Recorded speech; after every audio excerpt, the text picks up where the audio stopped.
पुढचा प्रवास सुरू केलेला आहे आपले टियागो EV कारने। तर म्हणजे डायरेक्ट पुण्यावरून निघाले डायरेक्ट नाशिक। ओके, आणि हे त्यांचं रिफ्रेशमेंट आहे। हे मंदिराचं काम चाललं आहे।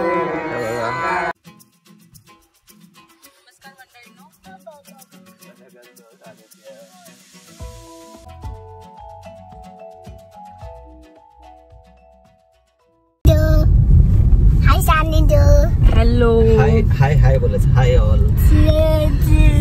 नमस्कार मित्रमंडळींनो। तर आता आपला नाशिकचा पुढचा प्रवास सुरू केलेला आहे आपले टियागो EV कारने। तर आता आपण पुण्यातून निघालो आहोत आणि दुपारचे 2:02 झालेले आहेत। फार लेट झालं आहे आम्हाला, पण ठीक आहे। आम्ही आता संगमनेरच्या दिशेने जाणार आहोत। इथून आपल्याला मॅपवरती 2 hours 57 minutes दाखवत आहे। तर ऑलमोस्ट आपण 113 किलोमीटर जाणार आहोत आणि तिथे जाऊन चार्जिंग करणार आणि तिथे जेवण करू। तिथे 5 वाजता मध्ये दुसरीकडे बघूया। ओके, दुसरीकडे पुढे जेवण। हां हां, 5 म्हणजे 2 वाजले त्याचा ॲक्च्युअली टायमिंग असतो। हो, ॲक्च्युली आपण जो चार्जर सिलेक्ट केला आहे म्हणजे आपल्याकडे रेंज जास्त आहे, पण 5 वाजणार, पण 5 काय आपला जेवणाचा टायमिंग नाही आहे। मग आपण मध्ये वगैरे बघूया, मनसरच्या पुढे काहीतरी फास्ट फूड खाऊ किंवा मनसर पण नाही, मग अलीकडे 3-3:30 वाजता आपण जेवू, थोडंसं खाऊया काहीतरी। हो नक्की।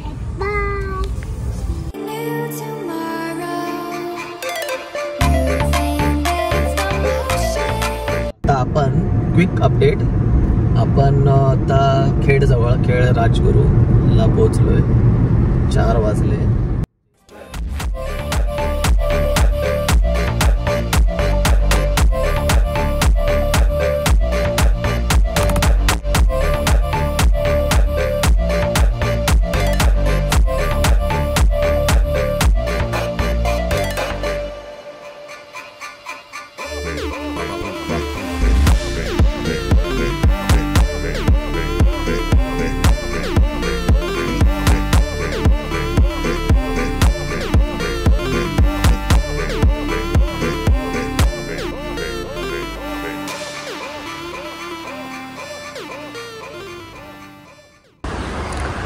नमस्कार मित्रांनो, आता आपण हॉल्ट घेतलेला आहे। थोडा 40% बॅटरी होती, पण हॉल्ट घेतला। पुढे एक चंदनापुरीचा घाट येतो, तेवढा नाही आहे, पण पुढे लवकर चार्जर नाही आहे, संगमनेरला आहे। ओके, तर हा आपला पुणे नाशिक रोड, या साईडला पुणे आणि या साईडला नाशिक। दौलत रेस्टॉरंट इथे हा ई फील कंपनीचा चार्जर आहे। आणि ॲक्च्युली इकडे शिवनेरी पण थांबतात, पुणे नाशिकवाल्या।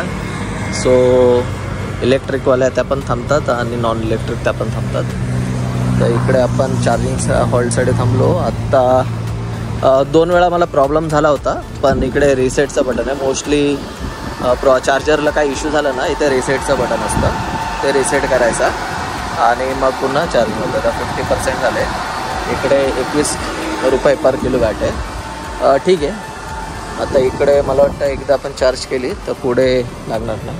बघूया थोडंसं रिफ्रेशमेंटमध्ये वगैरे किती वेळ लागते ते पण बघूया, किती वेळ लागेल, जाऊया।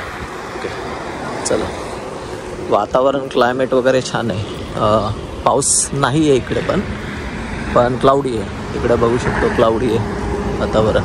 हे पुणे नाशिक विना थांबा, म्हणजे डायरेक्ट पुण्यावरून निघाले डायरेक्ट नाशिक। ओके, आणि हे त्यांचं रिफ्रेशमेंट आहे।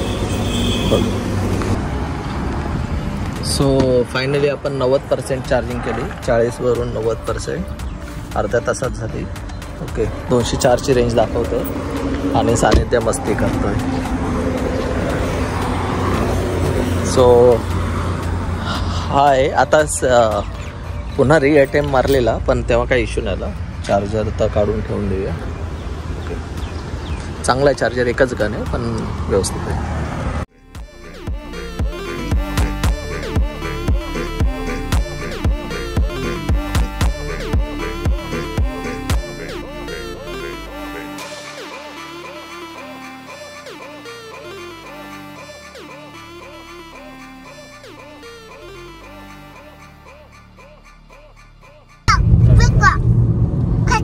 वगैरे मस्त आलेले निसर्ग आजूबाजूला. हा घाट आहे ऍक्च्युली, पण तो रोडच असा आहे.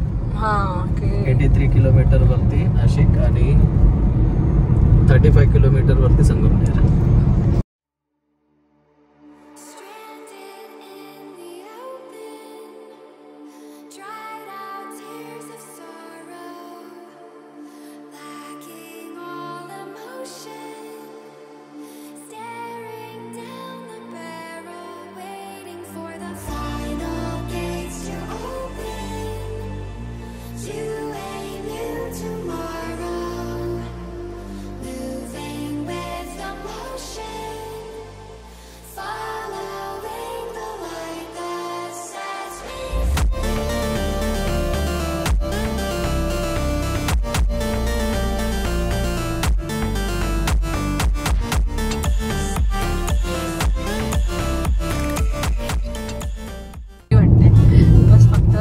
वॉटरफॉलचा मिस करतोय. अजून पाऊस झाला नाही. ऍक्च्युली आम्हाला मुंबईतच पाऊस मिळाला, पुण्यात नाही मिळाला, नाशिकमध्ये तर पण नाही पाऊस. कोकण आणि मुंबई ते चालू सध्या. पुणे नाशिकमध्ये पण नाही. नाशिकमध्ये पडत होताच न्यूजवरती वगैरे चालू. मे बी आता जवळ गेल्यावर कळेल आम्हाला. आता सध्या तरी आम्ही हायवेमध्येच आहोत, तर मे बी इथे नाही आहे, सिटीत असावा.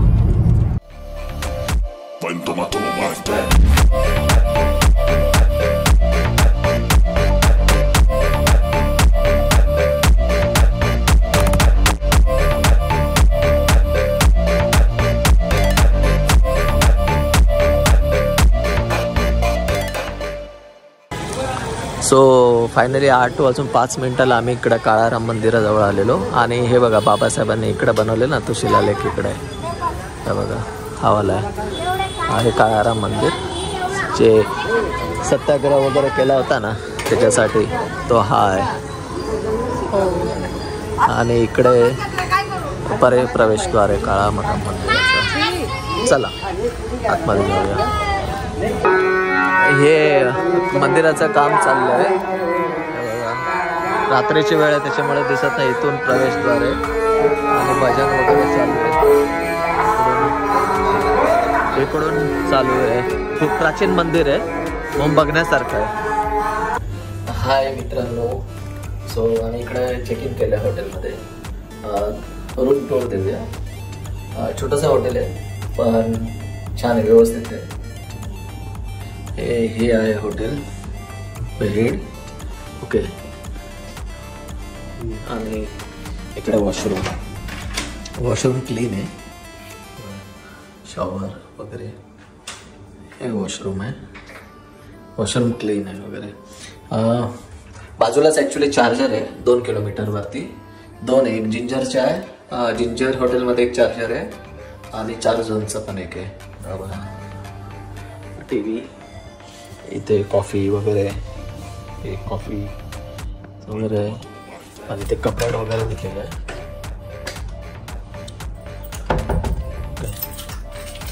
त्या साईडला कबड वगैरे आहे.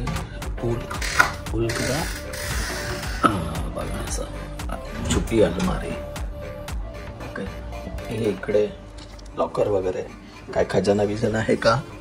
नाही, काहीच नाही. खजाना असता तर भेटला असता. आपला खजाना काय असेल तर ठेवू शकतो. ओके.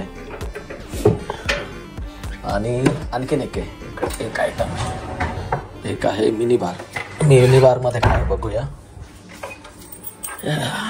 मिनी बारमध्ये काय दिलं आहे. आपला छोटासा फ्रीज, खाली आहे मिनी बार, काहीच नाही आहे. ओके.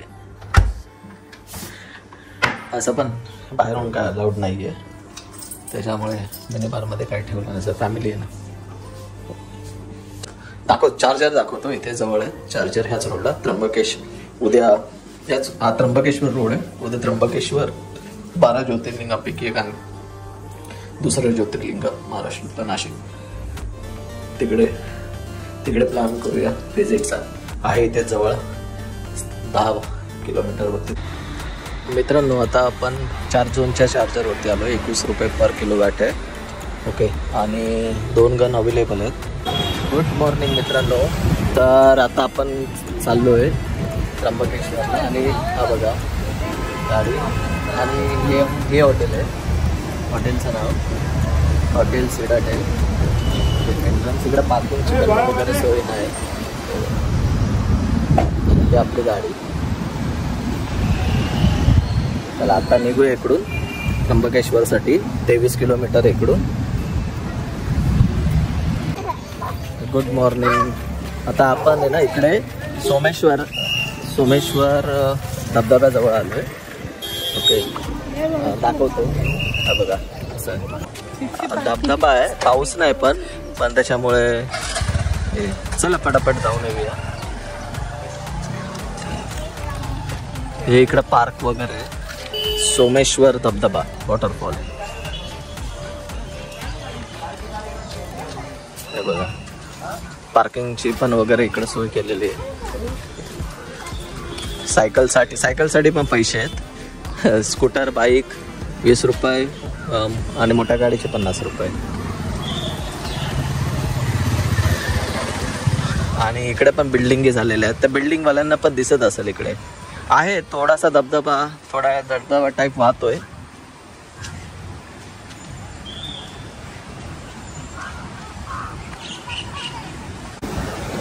नमस्कार मित्रांनो.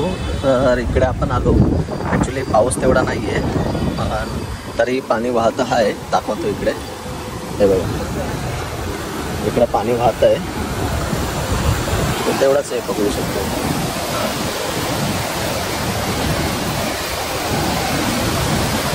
धबधबा सोमेश्वर वॉटरफॉल. पाणी चालू आहे. गर्दी कमी आहे नाहीतर मग असेल. हे बघा इकडून ॲक्च्युली इथून पण पाणी वाहतच असणार या सगळ्या भागात ना. पण सीन असं आहे की बोलतात ना तेवढं स्वच्छ नाही. घाण आहे. अजून तेवढं पाणी आलं नाही आहे. आणि इकडं मासा पकडतोय. मासे असणार कदाचित. लावतोय म्हणजे मासा पकडतोय. चला एवढाच आहे इकडे बघण्यासारखं.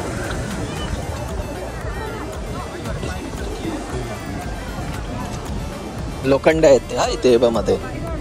लक्ष द्या. एवढे लोखंड आहेत. रॉड आहे आणि हिरवाळ आहे इकडे सगळीकडे. पण तिकडे बिल्डिंग वगैरे झालेले आहेत. बिल्डिंग वगैरे झाले म्हणजे इथं निसर्गाच्याच इकडे जर बिल्डिंगमध्ये राहायचं झालं ते पण मस्त टॉवर आहे झालेले आहेत. इकडं बंगलो आहे कोणाचं तरी.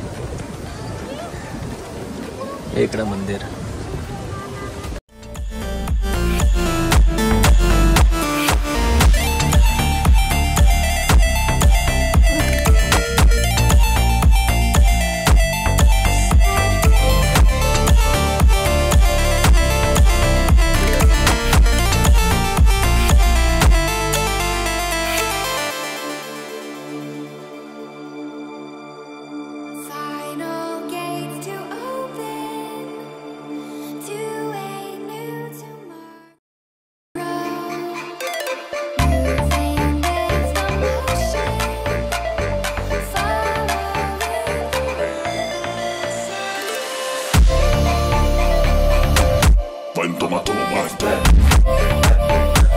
हाय मित्रांनो. ते बघा आपली गाडी.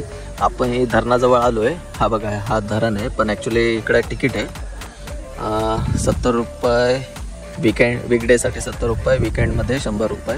लहान मुलाचे 50 रुपये. ॲक्च्युली बोटिंग पण आहे इथे. बोटिंगचे हे बघा धरणामध्ये बोटिंग वगैरे केली जाते. 6 पर्सन क्रूज हे रेट आहेत. हे बघा हे रेट आहेत. पण आता पाऊस चालू आहे. पावसाळा आहे त्याच्यामुळे बोटिंग बंद आहे. असंही बोटिंग करणार होतो पण धरणाल म्हणजे तिकडे बघायला जायचं झालं तर त्याचे पण कॉस्टिंग आहे असं. तर 100 रुपये. विकेंडचे किती 100 बोलले ना. हे इकडं हे बघा MTDCचं आहे. तर आता काय इकडून आतमध्ये जाऊ नाही शकत पण मोठा आहे डॅम भरपूर. आतमध्ये जायचं झालं तर 100 रुपये तिकीट आहे. पण काय नाही कॅफेटेरिया आहे फक्त आता आतमध्ये. बाकी काहीच नाही करू शकत इकडे. तर आता बघूया काय हे करूया, नाही तर मग त्र्यंबकेश्वरसाठी निघूया. फक्त असंच पाणी वगैरे बघण्यासाठी भंडारदरा डॅमला असं पण जाणारच आहे, तर मग फक्त ते बघायलाच जायचं नाही. त्याच्यासाठी 200-250 रुपये द्यायचे, वर्थ वाटत नाही. 250 रुपयात आपली गाडी चार्ज होते आणि मुंबईला जातो 250 रुपयात. 250 नाही पण 100 रुपये वगैरे, तर मग त्या मानाने जास्त आहेत पैसे. वीकेंड आहे ना, ठीक आहे. चला बघूया, डिस्कस करूया काय करता येईल.